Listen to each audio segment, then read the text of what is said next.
पर क्या आप जानते हैं कि जब भी किसी इंसान को एक नया पेन दिया जाता है तो उनमें से 97% लोग उस पेन से सबसे पहले अपना नाम लिखते हैं। ऐसा इसलिए है क्योंकि साइकोलॉजी के हिसाब से हर इंसान को अपना नाम सुनना उससे इस दुनिया का सबसे अच्छा साउंड लगता है। और दोस्तों, रात को सोने से पहले आप जिस पर्सन को याद करते हो वो पर्सन आपकी लाइफ में या तो आपकी खुशी का कारण होता है या आपके दुख का कारण। दोस्तों, क्या आप जानते हैं एक आदमी अपनी पूरी लाइफ में एवरेज 386 दोस्त बनाता है, मगर इनमें से आखिर तक सिर्फ एक ही दोस्त लंबे समय तक दोस्ती निभा पाता है। तो दोस्तों, हम आपको इसी तरह के 21 अमेजिंग और इंटरेस्टिंग साइकोलॉजिकल फैक्ट्स बताएंगे जिन्हें सुनकर आप कई ऐसी बातों का रीजन समझ जाओगे जिसके बारे में आपने पहले कभी नहीं सुना होगा।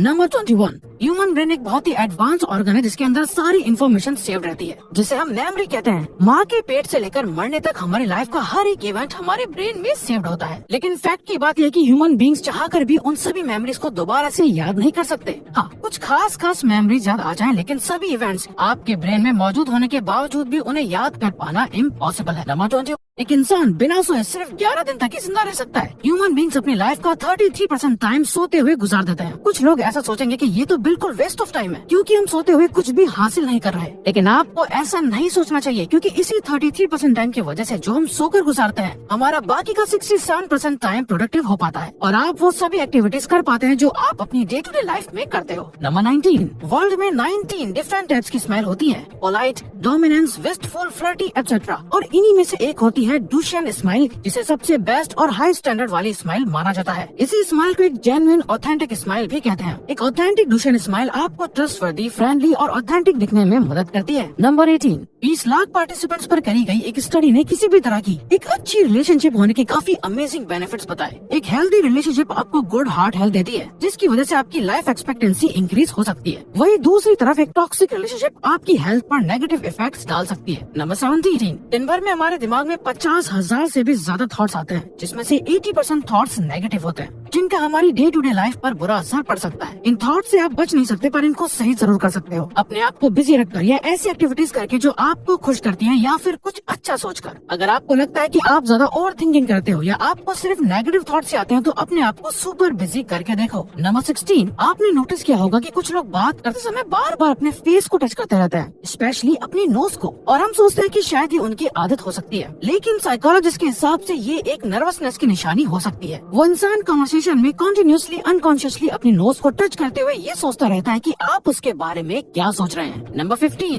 जब किसी इंसान का कोई करीबी गुजर जाता है तो वो बहुत दुखी हो जाता है, जिसके लिए लोग उसे अक्सर यही बात समझाते नजर आएंगे कि टाइम हील्स एवरीथिंग, या वक्त के साथ सब ठीक हो जाएगा। लेकिन साइकोलॉजी के हिसाब से टाइम सब कुछ सही नहीं करता, बल्कि वो इंसान खुद उस दुख या उस लॉस के साथ जीना सीख जाता है। उसे उस दुख की आदत हो जाती है और वक्त गुजरता रहता है, जिससे ऐसा लगता है कि सब कुछ ठीक हो गया है। नंबर 14, आपने नोटिस किया होगा कि जब कोई आपके सामने यौन करता है यानी उबासी लेता है, तो उसको देखकर आप भी यौन करने लग जाते हो। ऐसा हमेशा तो नहीं, लेकिन अधिकतर अनकॉन्शियसली हो जाता है। लेकिन साइकोलॉजिस्ट के अकॉर्डिंग ऐसा होता है एक फिनोमेनन की वजह से, जिसे कहते हैं सोशल मिररिंग, जिसका डायरेक्ट लिंक होता है ब्रेन में मौजूद मिरर न्यूरॉन से। इसी वजह से किसी और को यौन करते देख हमें ना चाहते हुए भी खुद ब खुद यौनिंग होने लगती है। नंबर 13, आजकल psychological disorders like stress, anxiety, depression etcetera बहुत ज्यादा कॉमन होते जा रहे हैं। अर्ली 20s में की गई एक रिसर्च के अकॉर्डिंग स्टूडेंट्स का एंजाइटी लेवल इतना ज्यादा होता है जितना कि एक 90s-50s के साइकियाट्रिक पेशेंट का। और अगर आज के टाइम पे ये स्टडी अब दोबारा की जाए तो एक एवरेज स्टूडेंट का एंजाइटी लेवल किसी साइकियाट्रिक पेशेंट से भी ज्यादा होगा।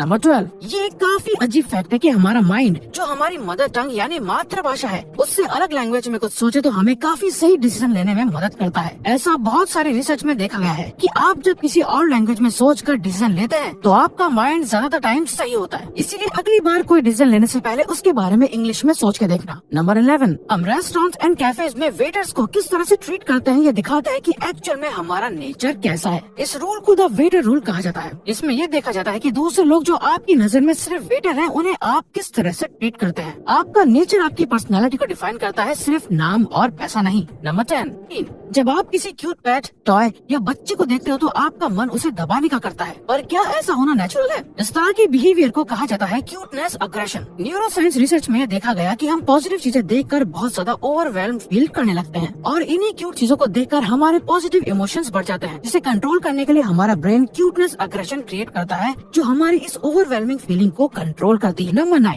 ऐसी चीजें करना जिनसे आपको सबसे ज्यादा डर लगता है वही आपको सबसे ज्यादा खुश रखती हैं। आप जब भी कोई ऐसी चीज करते हैं जिसमें थोड़ा रिस्क का डर होता है तो उसको करने के बाद आपको खुशी जैसा फील होता है। अब इन सबका ये मतलब नहीं कि आप खुशी पाने के लिए कोई भी गलत काम करने लग जाओ, लेकिन हाँ, कुछ रिस्क एडवेंचर्स करने का ट्राई करके आपको जो खुशी हासिल होती है उसका कोई मुकाबला नहीं होता। नंबर 8, आपने कभी इस बात पर ध्यान दिया है कि जब कोई आपको इग्नोर करता है तब आप उस इंसान पर और ज्यादा ध्यान देने लग जाते हो। आपका सारा अटेंशन उसी पर रहता है। ऐसा क्यों होता है कि हम उसी चीज को चाहते हैं जिसे पा नहीं सकते? इसका एक साइकोलॉजिकल रीजन ये है कि हमारा ब्रेन अनफ्रेंडलीनेस को एक चैलेंज या गोल की तरह देखता है। आप उन लोगों के लिए इतने ऑब्सेस्ड रहते हो क्योंकि आपका ब्रेन उस इग्नोरेंस को एक चैलेंज की तरह देखता है जिसे आप अकम्प्लिश करना चाहते हो, जैसे किसी मैथ प्रॉब्लम की तरह। नंबर 7, अकॉर्डिंग टू साइकोलॉजी, आप जितना सीरियस होकर अपना काम करोगे वो काम उतना जल्दी पूरा हो जाएगा, और अगर किसी काम को बिना डेडलाइन के ऐसे ही शुरू कर दोगे तो वो काम उतना ज्यादा ही टाइम भी लेगा। यानी काम कितना टाइम लेगा ये टोटली आप पर डिपेंड करता है। फॉर एग्जाम्पल, आपके साथ ऐसा जरूर हुआ होगा कि कोई काम जो असल में 1 घंटे का है, उसी सेम काम को अर्जेंटली करने में आपको सिर्फ 30 मिनट्स का टाइम लगा होगा, और वही किसी 1 घंटे के काम को जिसे हाथों हाथ करना जरूरी नहीं होगा, आपने आराम से 2 दिन में पूरा किया होगा।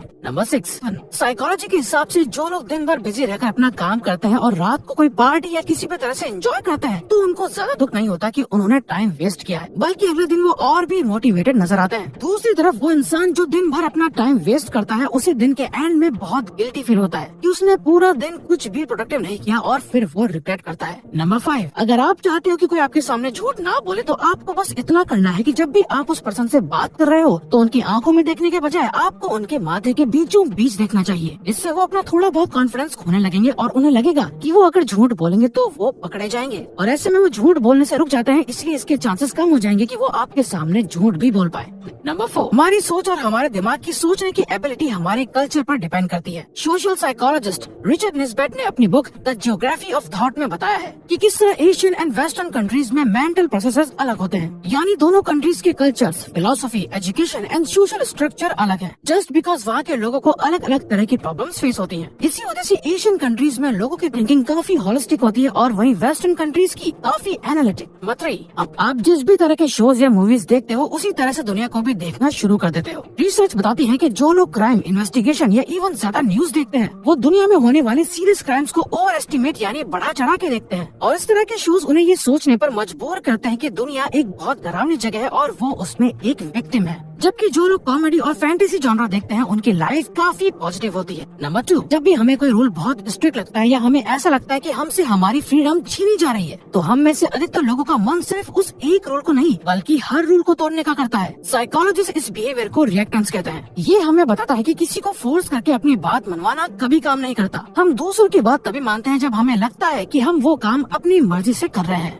और 1, 2, हमें ऐसा लगता है कि हम अपना हर डिसीजन काफी सोच समझ कर लेते हैं, लेकिन साइकोलॉजी के हिसाब से हम अपने ज्यादातर डिसीजंस अनकॉन्शियसली लेते हैं। फॉर एग्जांपल, अगर आप कोई मोबाइल लेने जाते हो तो आप अपना बजट और ब्रांड कॉन्शियसली ध्यान में रखकर फोन चूज करते हो, लेकिन अनकॉन्शियसली आपका माइंड आपको ट्रेंड और मोबाइल के और फीचर्स की तरफ भी आकर्षित करता है, जिससे आपका डिसीजन अफेक्ट होता है। तो दोस्तों, अब अगर आपको ये वीडियो अच्छी लगी और आप आगे भी ऐसी अमेजिंग वीडियोस देखना चाहते हैं तो प्लीज हमारे चैनल को सब्सक्राइब करके ऑल नोटिफिकेशन बेल को ऑन कर दो ताकि हमारी फ्यूचर वीडियोस का नोटिफिकेशन सबसे पहले आपके पास आए। So till then, keep learning, keep growing.